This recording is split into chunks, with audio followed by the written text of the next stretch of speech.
So, magbe-breakfast na si Alex. Ako naman magbabaon ng pansit. Tapos, as usual, boiled eggs, saka yogurt. Yun yung usual breakfast ko. So, si Alex naman nagbe-breakfast. And then, alis na kami maya-maya. Ito, breakfast. Breakfast of champions. Ni-ready ni Molly. Are we ready? Yes, we are. Let's go! Not ready. Medyo pa. Ay, yung ilaw pa. Ano ba yan? Yung ilaw. Yung baon mo. Baon ko. Meron na.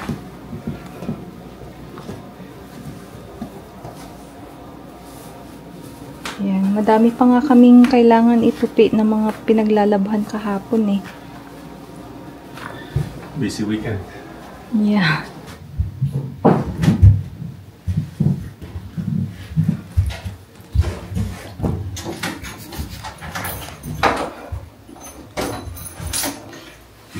Yan, bagong sapatos. So, over pa yung sapatos.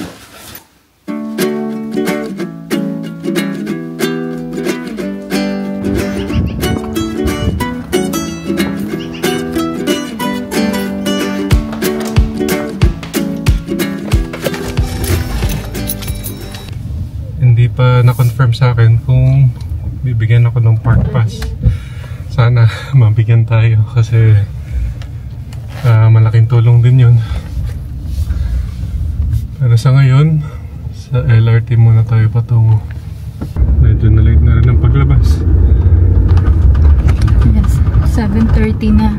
Ang start ko 8. Pero mag-aasa ko na 8:30 na lang kasi siya 8:30 ang start niya to 5, no? 8:30 to 5? 8:30 to 5.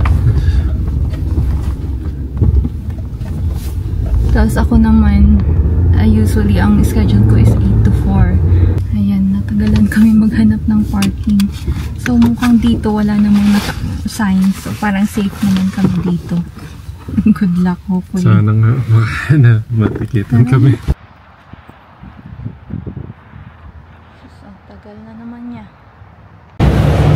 Finally, nasa train na.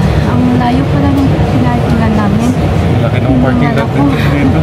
Pero yeah, first time na nagko-commute kumbaga. Na iwan yung sasakyan sa parking lot sa so libre naman yung parking kaya medyo malayo. And 7:48 na. 7:48 AM.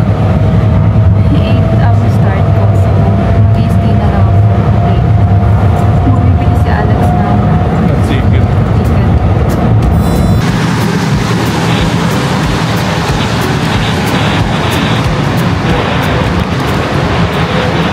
Yun, kabababa ko lang dito sa Stampede station. Punta na tayo doon sa Stampede Park. So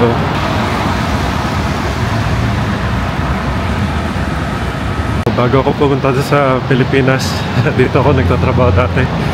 Nung nakipag-meet ako doon sa isang manager, bago ako pumasok dito, tinur niya ako doon sa loob ng facility. Napakalaki, napakalawak talaga.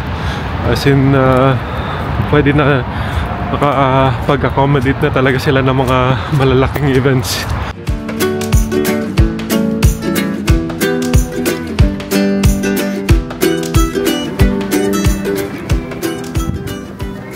So, katatapos lang ng trabaho.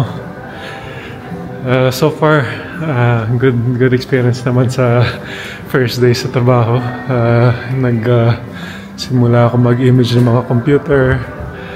Tapos, yung mga compliance training na ginagawa ko ngayon para lang mag-comply sa mga bagay sa HR.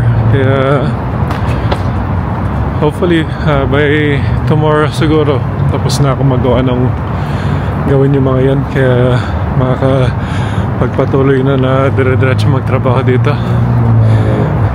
Mukhang marami mga events na parating din this year para sa Stampede.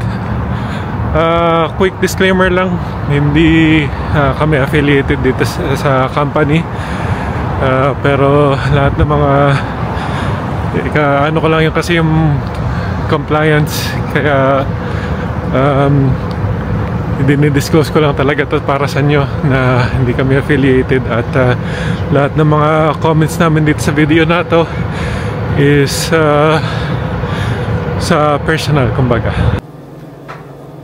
Kakauwi lang namin, nag-iinit lang ng food, mga natira-tira, mga shinaron sa kaibigan.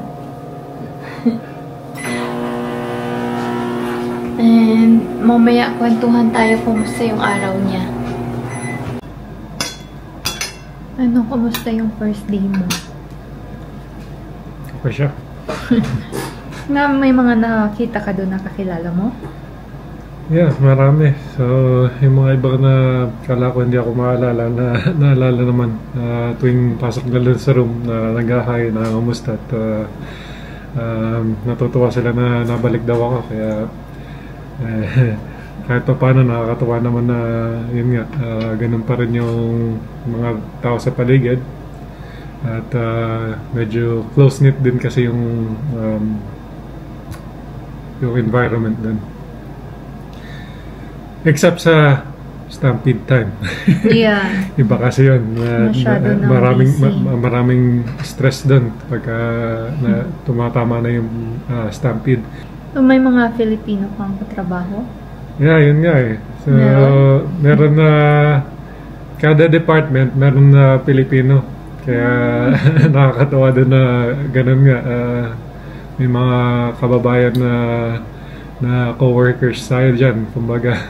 Overall, maganda naman yung dalay nung araw ko, dahil kasi may nagturo sa akin kung ano yung mga bagong systems, kung ano yung setup nila, at nag-practice akong gawin yun. Yung mga tinuro sa akin. So, back to IT jobs na talaga. Back to IT jobs. Kaya very good naman. So, nag-commute kami kanina. Tapos, bukas, magko-commute ba tayo? May free parking. Eh, yun nga eh. So, at least na-confirm this time na we have free parking. Which is malaking bagay yun sa mga wala dito. Malaking bagay yun dahil kasi yung parking dito medyo mahal. Yes, and location nyo talaga is downtown. Yes, diba? Yes. Oh, kaya that's good. Very thankful naman talaga dahil kasi sa mga bagong developments, kahit pa paano kumbaga masasabi na nakikita na yung light at the end of the tunnel. Yeah, totoo yun. Sana makaipon na ulit. Hindi yung paycheck to paycheck kasi we don't really want that. Pero at least syempre. Contract lang to seasonal. Yun nga, yun din yung ano doon, contractual, at who knows after kung ma-extend o ano man. Pero still thankful. Yes. At thankful din sa mga